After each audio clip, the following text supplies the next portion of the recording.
정치톡톡 오늘은 이병주 기자와 함께하겠습니다. 어서 오십시오.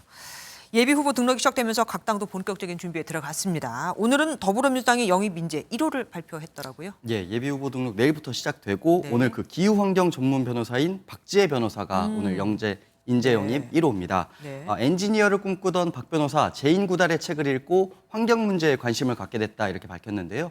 대기업을 다니다가 변호사가 된 박 변호사는 삼척 석탄 화력 발전소 취소 소송을 담당했고요. 네. 문재인 정부가 제시한 탄소 중립 목표 달성을 위한 정책 제안 싱크탱크를 설립하기도 했습니다.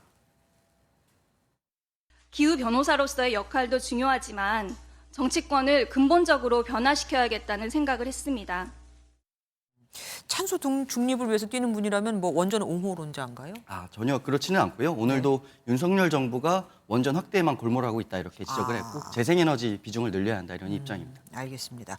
앞서서 국민의힘도 영입 인재 발표했었잖아요. 추가 영입 인재 혹시 나온 얘기가 있습니까? 지난주 금요일 인재 영입 발표가 있었습니다. 이수정 경기대 교수 등 5명이 발표됐었는데 이 교수는 바로 여당의 험지인 수원에 출마하겠다 이런 뜻을 밝혔었습니다. 오늘은 수원에 기념거리가 있기도 한 박지성 전 축구 국가대표 영입설이 보도됐었는데 네, 맞아요. 국민의힘 인재 영입위 측은 논의 과정에서 자유로운 의견이 개진된 정도 이렇게 선을 그었습니다. 네. 해프닝으로 끝날 가능성이 커 보이는데요. 국민의힘이 경기도를 비롯한 수도권에서 판세를 바꿔보기 위한 고심을 하는 건 분명해 보입니다. 국민의힘과 민주당 모두 앞으로 매주 영입 인재 발표한다고 밝혔고요. 네. 민주당은 당장 오는 목요일 2호 인재를 공개하기로 했습니다. 네. 여야의 인물 경쟁 치열해질 전망입니다. 네, 또 다른 정치 신인들 이야기로 좀 가보겠습니다. 오늘 눈에 띄는 출마 기자회견들이 있었어요. 네, 맞습니다. 먼저 김영삼 전 대통령의 손자 김인규 전 대통령실 행정관입니다. YS의 지역구였던 부산 서구 동구에 출마하겠다며 김 전 대통령을 거론했습니다. 최근 화제인 영화 서울의 봄을 언급하면서 하나회를 척결했던 김 전 대통령이 했다고 말을 한 건데요. 네. 민주당을 겨냥해서 이제는 운동권 세대 잔재를 청산해야 한다 이런 주장을 했습니다.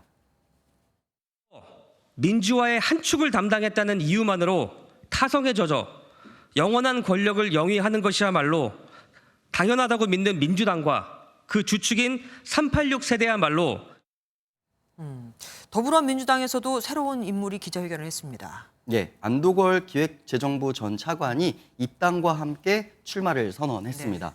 광주 출신인 안 전 차관 이재명 대표로부터 축하 메시지를 받았다 이렇게 밝혔는데요. 광주 동남을 지역구에 출사표를 던졌습니다. 그런데 이 지역구 살펴보면요. 이낙연계 이병훈 의원이 현역으로 있는 곳인데 공교롭게도 오늘 출마 기자회견에 박찬대, 박홍근 등 친명으로 분류되는 의원들이 안 전 차관의 곁을 지켰습니다. 내년 총선에서 국민의 뜨거운 지지를 받아 압승을 거둠으로써 현 정부의 실정을 바로잡고 정권 교체의 기반을 튼튼하게 다질 수 있도록 하는데 이렇게 또 결이 나뉘게 되네요. 지금까지 이병주 기자와 함께했습니다. 안녕하세요. 김주하입니다. 공정하고 신속한 MBN 뉴스 유튜브를 통해서도 만나보실 수 있습니다.